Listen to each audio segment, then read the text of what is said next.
Was he in New Hampshire? Because I know that guy. Yeah, it was at the Porcupine Freedom Festival, I think. Yeah, I wouldn't trust him. He's trolling you. How you doing, Mister Delabuisi? Etienne de la Boetie squared. It's good to be with I mean, you and your I think I've audience. been corrected on that. I used to say Etienne Delabueti, and I Hmm. thought that's what it was. But I think there's some other people who are like, it's pronounced Delabuisi. I'm like, I don't know how to say that. I'm American. But Yeah, he's French. It's Boise, and I confirm that too because I have a friend that speaks French, and I have a passage from de la Boissy, the original, in one of my songs on my album. I had to Yeah, it's confirm. in Peace Revolution episode, so I said it wrong plenty of times. So I'm not correcting you on your pen name. I'm just saying the guy that told me that it was Boise Yeah, was actually a joking with you. Frenchman wearing a beret. Okay. Was he in New Hampshire? Because I know that guy. Yeah, it was at the Porcupine Freedom Festival, I think. Yeah, I wouldn't trust him. He's trolling you. It's good to see you again, sir. It's been a while. It has been a while, and I'm glad we're having time in the format to take guests again and like hang out with friends. Mm. Because I don't have a big strong plan for tonight. Because I found myself like there's 168 hours in my week, and I guess I needed 169 hours this week because I was like an hour behind all day. But I spent a little extra time at the Q&A with the autonomy students, so there's a little give and take. You can't get everything in your schedule. So I'm glad you're here usually like earlier than our usual guests. So we're just getting the show started, Howard. You're here for the whole flight if you want. You can hang out. Sorry, did I just call your Oh, I didn't say your family oh, name, so we're good. We're good. yeah, Just that's blurt it fine. out on YouTube. Don't we have a dump button? Admonish? I don't know. There's a button that people push sometimes on the live stream. We don't have one of those. Well, But if you've ever seen me on Declare Your Independence with Ernie Hancock, Ernie will start out for about like 2 minutes, and he'll call me Etienne for about 2 minutes, and then it's Howard for the rest of the show. yeah, yeah. So as long as we're cool with that, because Yeah, I have trouble doing that too. Because real people in real life, like I don't call you Etienne when we hang out. So yeah, yeah. it'd be like if his name was Sting, and I was like, damn, Gordon Sumter, or something like that. That's his name. So like you just have to call people by their stage names, their pen names, their nom de plume. That's French. I said it right. Or nom de guerre, war name. Nom de guerre, war Nom de name. guerre, my war Yeah. name. Yeah, yeah. Well, well. Who are you and what do you do? I'm pulling my Tim Pool impression right there.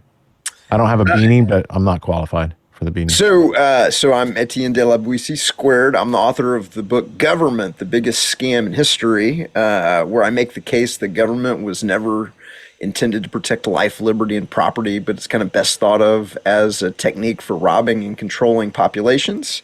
And I have a new book. And I think this is one of the first places. This is the second podcast I've been on since I published this week. It's essentially like just hit the internets. And my new book is called "To See the Cage is to Leave It: 25 Techniques the Few Use to Control the Many." Now I've got some of your publications here. Let me see if I can press full screen. There we go. There's a copy of Etienne de Witty Squared. Okay. And then did you do this pamphlet too? I did. So I was also so one of the other things is during the COVID, I organized the Thick Red Line Project, which was an effort to help the police say no to the lockdowns by saying no collectively, supported by the community. And so that's something else I was kind of known for. What do you make of this? Some klepto put it in my pile of books? It says loaner copy, please leave at the RV. Look, there's two of these. Do you need these back this year? I can bring them to the festival. Well, I bring them because that's how I let people borrow them. People Look, come this up one's and, signed though. Well, it's whoa. not. You put your real name in there, dude. Don't do that. Don't do that. All right. So, not trying to dox anybody. Anyway, people have different reasons for privacy. Some people just don't want to. You know. Well, it's kind of funny because when I took the nom de plume, my kids were in the government school system. Yes. So I didn't want them to get any heat. So in the book, I break down the hidden curriculum of the government school system. There's it's statism, not to spoil, the book or anything. The hidden curriculum of the government school system is statism. Did you send it to Kanye? Because he could probably read this book and learn a thing or two from what I've heard about what I've heard from other people hearing things from Kanye in the past week. Can you read? Can he read? There's Yeah. pictures in here. What are you talking about? Well, yeah. There's a lot of pictures, dude. There's all these pictures. He'll be fine. I'll get him one. I'm sorry. I misnamed him. Yay. We just have, just in case. He took a. Did you see his Piers interview this week? No, I saw his Alex Jones interview where they're both in masks. Have you Yeah. seen that? No, I haven't seen it. Is there a new one? A new one? Masks? This is an old one. No, this is an old one. Oh, yeah. It's the most ridiculous. It's the most He had the ridiculous thing. Balenciaga. But Piers Morgan tried to have him on this week, and then Piers he didn't count his followers accurately, and then Kanye threw this whole fake fit, or maybe it was a real fit. And anyway, it was a thing, but we don't need to talk about Ye because I keep saying his name wrong, so that's not good. What did you do before you wrote Freedom Books? I used to be a technologist, a productivity focused technologist for kind of Fortune 500, 150 companies. And I had a specialty in something called telepresence, which You mean like Skype? No, these were rooms that cost $100,000 to $1 million. And, you walk in and you put one of them in New York and one of them in, London, and you seem like you're in the same physical space with people that are around the world. And they were a thing for a while, and I developed a kind of specialty in it. And so, I advised, these Fortune 500 companies about the technology. I explained who the players were, how do you future-proof it, what goes into the rooms, what kind of technology can you use to, to put in your video conferencing or telepresence rooms to be able to do business as if you were in the same physical space with people that are around the world. And that's really... Did you ever try to sell it to Bill Gates before he created Skype? No, I never did any work with Microsoft. I've done work for HP, I've done work for Cisco, I've done work for Deloitte, I've done work for Adtran, I've done work for a whole bunch of, really well-known companies. I've never just done anything for Microsoft. And what happened to that business once Skype came along? So Zoom was really the killer. Zoom back then? I didn't even know about Zoom till COVID. Yeah. So one of my claims to fame when I was kind of an analyst in the industry is we figured out that Zoom was we took a public stand on Zoom that it was going to be, it was an amazing, improvement to everything that was out there. It handled lossy networks real good. The user interface is still kind of like the best in the business. And so we were I knew the Zoom guys when they were like 6 guys in the valley in two rooms. Oh wow! Yeah. And now we use the product to broadcast this podcast. Yeah, it's pretty far out.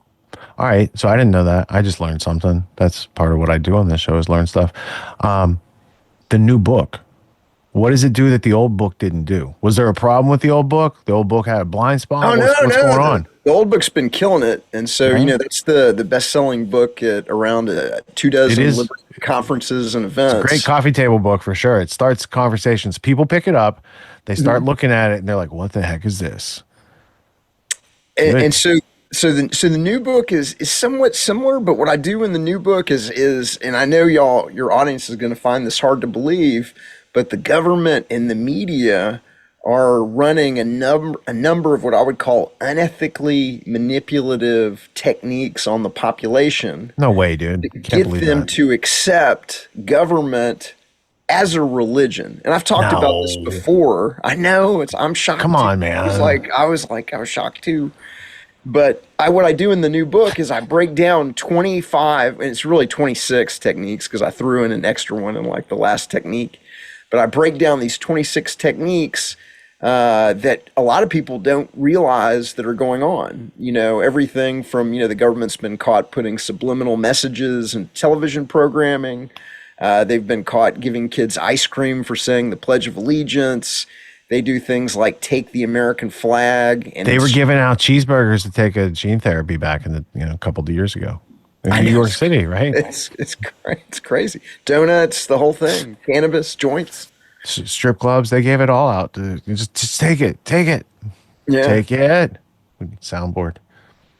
But they're sliding belief in government as a religion, and so I really break it down in this book to where, kind of like, once you see it, again, very visual. Most people are visual learners. They come to insight much quicker when you show them an image, and you can't really, pick up this book without coming to the conclusion that, oh my God, the government is running game on me. They're putting things into the television programming, into the school system, into the scouts, into police training that are absolutely unethically manipulative. Look, they mean So well, and it's just accidental and coincidental, bro. I think you're just thinking too much, and you should just go binge watch some Netflix. one of the worst. Literally, I almost had you there. You're like, what? so it's funny because we kind of call that out. Between Netflix and Amazon Prime, those are, there's a award-winning documentary called what is it? Oh my gosh, I'm having a blank. That's a long title. Is there like a shorter name it goes by? There is. I'm like flipping it through the book to see. Oh, Theaters of War. Have you seen that? No. So there's a award-winning documentary called Theaters of War that break down that the Pentagon and the intelligence agencies are behind over 1,000 movies and 1,000 television shows. And this is, if you've never noticed, the government is always the hero. Whether the government is the FBI agents in tight pantsuits, or Tom Cruise saving the world as Ethan Hawke, or Tom Cruise saving the world as It's public relations. Maverick. Yeah. But they're doing other little tricks in the movies and in the shows where they'll build the audience up to a moment of high positive emotion, and they'll show them the flag, and they'll show Not them only that, they'll show them the that's flag. that's been going on a long time. If you go back and watch the original Top Gun, I know this because my dad had just bought the family a four-head VCR, which allowed slow motion and freeze frame. And we were watching Top Gun, and he's rewinds it. I'm like, "What are you doing?" We're watching a movie. He's like, "Watch this." And after they get yelled at, and he's for doing the flyby at the beginning, when they come out and they run into the guy with the drinks, if you freeze frame it, the tray says Pepsi. And it's a heightened moment of awareness in the movie, and they do like a 1 second. It's almost it's a subliminal ad Yeah. right there in one of the most popular movies that most people have seen. And just like the white arrow in the FedEx logo, it's right there, and they don't see it. Yeah. I've got a video. So one of the things that I do in the book that's kind of new for this book is I have a number of different videos, and I've got a little QR code on the video, and you can scan it, and it, will screen pop the video on your phone if you're reading in the, in a hard copy of the book, or you can click on it and screen pop the video. But I've got one video that has got 469 product placements of the American flag in 12 Michael Bay movies. And so they just took, it's a video where they It just is a took very attractive flag, bro. I mean, a second or it's got two. red, white, and blue. But, know what I mean? you don't really realize it. So they just take the second or two that the flag is on the screen, and then they go ding, and they have a little arrow pointing to it, and then they do a little ding, ding, ding, and they're showing you all these different American flags, and 469 American flags in just 12 Michael Bay movies. And you don't really realize how, saturated it is until you see 469 go by in a 7-minute video of it just going ding, ding, ding, ding, ding, ding, ding, and just, putting it up on the screen. But it's once you kind of see it, you can't really unsee it. You're like, wait a minute, they're tricky. I didn't So know that's how you show that. people the cage. That is how you show people the cage. But you chose to That's do it in words. No, I did it. No, it's all Pictures? Also, All yeah, right. it's also a picture book. Touche. It is a picture book. And I got to tell you, I got a lot of cult. Hey, that should be a big hit because the 250-year anniversary is coming up next year. There's gonna be flags everywhere. Is my point. God. It's gonna be like 1976 all over again. So, it's funny. So, are you an American just because you were born in America, or I are pledge you, allegiance, bro.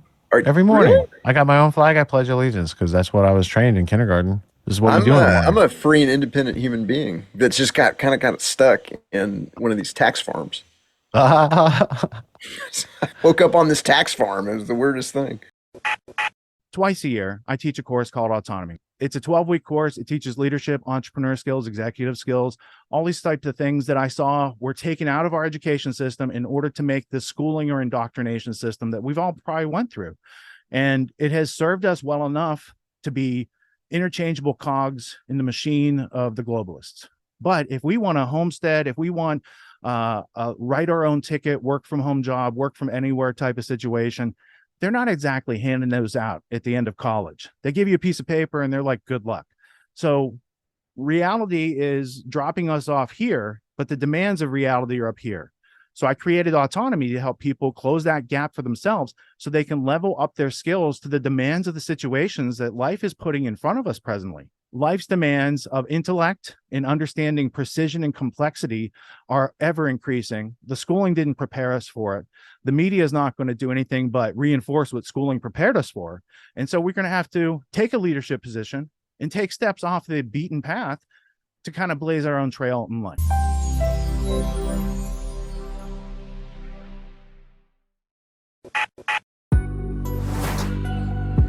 What makes the Grand Theft World podcast unique, invigorating, exciting, and informative? Most other podcasts out there are either doing straight up interviews or they're just covering the daily news. They're covering current events from the day they happened. And that is effective. It's useful. It's a great starting point. And then sometimes these current events change during the week past the first story. So we like to give it a little time. You have to wait till some of the dust settles on these stories in order to give them accurate coverage. And the other thing that's really missing in the media landscape is covering the articles that are coming out every day. That's great. That's necessary. But who's bringing in contextual history so that you can understand what has been going on for decades and decades to lead up to the machinations and actions that we see unfolding today? So what we do here on the podcast is we cover current events. Many of these things are censored, but we wait about a week. As a forensic historian, I focused mainly through my career on the history of globalism and collectivism and things that they call maybe the New World Order.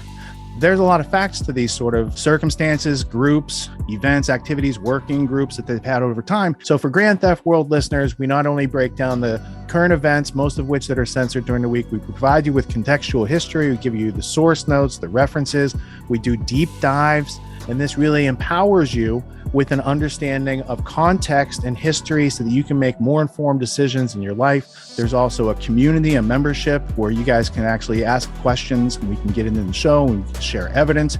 And there's a town hall weekly for Grand Theft World for those who listen to it and are interested in covering the stories that we don't get to during a 6-hour show. Listening to it an hour a day, you could easily consume the week's news, but you're going to have substance and meaning and context and understanding. And with that, you can make higher quality decisions in your life. So if you're interested in more quality in your life, go to grandtheftworld.com, click podcast at the top, and we'll see you there. Thank you. These allegations are false. This isn't Grand Theft Auto, folks. This isn't a video game.